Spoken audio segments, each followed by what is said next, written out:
Coastal wetlands along the East Atlantic Flyway form critical stepping stones that migratory birds rely on for feeding, resting, breeding and wintering. They are central to biodiversity, climate resilience and the well-being of local communities. Across the FLY2 partnership, we are working to build a shared understanding of how these wetlands are monitored and managed.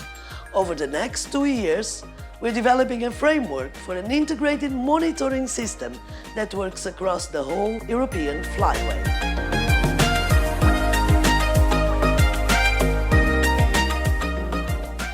In order to build a coherent monitoring effort across countries, you first need to know what's already happening. That's why we're carrying out a baseline assessment.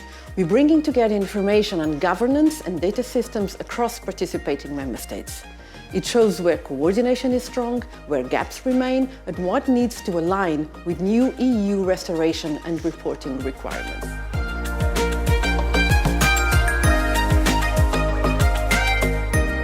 We're looking closely at how institutions and stakeholders are making efforts to understand the status of the coastal wetlands and the services they provide, and how the national authorities, regional bodies, conservation groups, research institutes and community initiatives interact. Understanding these relationships will help us to recognize where collaboration and policy coherence should be improved.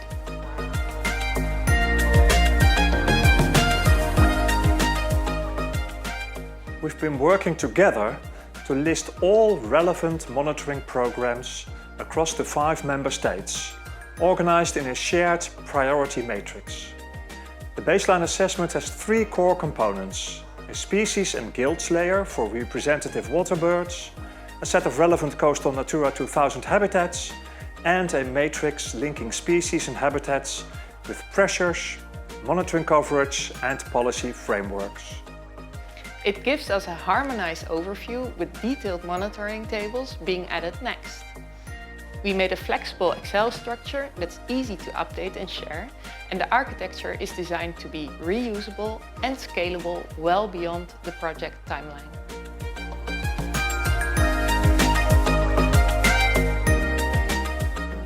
What we're finding is that wetland data is often quite fragmented. Information may be stored across different systems and accessibility can vary a lot, which makes it harder for us to use it efficiently. So we're looking closely at where data is stored, how accessible it is, and whether different systems can actually connect with each other.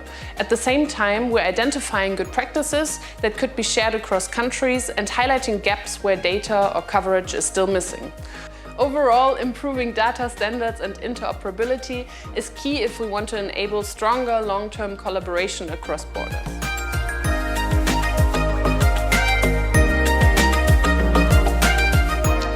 We are mapping how coastal wetland monitoring links to nature restoration plans and marine spatial planning, identifying gaps and overlaps to ensure that monitoring supports policy implementations and national priorities.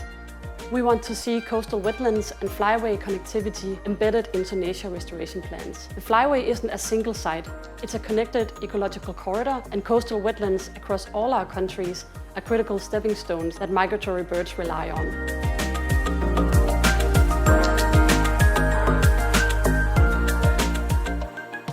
When you bring multi-level governance, data systems and cross-directive policy links together, you start to see what the current monitoring approach could look like.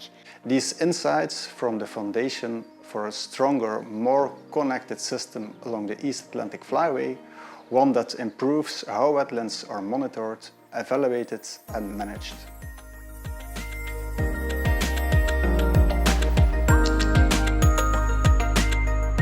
What gives us confidence is the team behind it. We bring different expertise, but we share the same commitment to safeguarding wetlands. The baseline assessment is the groundwork for a more integrated monitoring system that supports people, nature and the entire East Atlantic Flyway.